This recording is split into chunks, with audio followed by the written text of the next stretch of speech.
Son 3 ай өкмөтүдө сабак берип иштечимин. Келишим түзүп, эн аталар менен келишим түзүп, англис тил курсун ачканда. А жерде окуу жагынан ишим сапаттуу жакшы чыкты да. Андан кийин бирок менин кыялым бар эле. Бул өзүм туулуп өскөн айылым. Ушу өзүм айылымда эң биринчи көбөйү англис тил курсу жок болчу да. Ушул англис тил курсун ачып, ушу жерден балдарымдын билими бийик болсо, англис тилин билгени сапаттуу болсо деп аябай кыялданчумун. Yes, of course. I want to improve my English. Жакында эле ушул Абдрахманов айыл өкмөтүнүн ачык сынак жарыялап калды. Ал сынакка мен катышып, ошо сынактан жеңүүчү болуп чыктым. Андан кийин биз англис тил группасын топтоп, балдарды топтогондон айыл өкмөтү менен келишим түзүп, эн аталар менен келишим түзүп, жакшынакай ошо балдарды окутуп баштадым.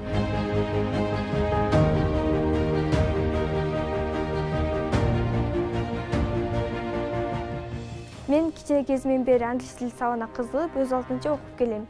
Мектепте окуганым мага жетишпегендиктен мен курстарга барайын деп чечтим. Бирок биздин айылда курстар жок болгондуктан бара албадым. Быйыл эле курстар ачылып, мен ал жерге бара баштадым. Союздарды, глаголдорду, сүйлөмдөрдү туура койгонду түшүндүм жана сүйлөө эрежим жакшырды. Мен келечекте котормочу болгум келгендиктен англис сабагы деген абдан керек деп ойлойм. Жана англис сабагын билгендерге көп жетишкендиктерге жетишет деп ойлойм. Ирайда англис тили дегенде бардык жумушту жыйыштырып коюп, курска жөнөйт да. Бул курска өзүнүн кызыгуусу өтө күчтүү. Чет мамлекетке барып калсам дагы мага тил керек дейт. Бул асылга койгон максаты өтө жогору. Азыркы жаштардын билимге болгон умтулуусу жогору. Биз ата-энеси биз ошол балдарды колдошубуз керек. Учурда чет тил жана IT технологиянын үйрөнүү заман талабы болуп жатат. Ата-энелердин жана окуучулардын суроо талаптарына ылайык ушул кызмат көрсөтүүнү ишке ашырып келатабыз.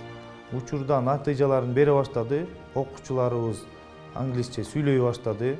USAID'дин ийгиликтүү аймак 2 долбоорунун алкагында туура тарифтерди эсептөө жагы жана ошондой эле ата-энелер менен макулдашуу жагы көмөк көрсөтүлгөн. Андан тышкары кызмат көрсөтүүчүнү ачык конкурс аркылуу жарыялап, мыйзамга ылайык келишимдер түзүлдү.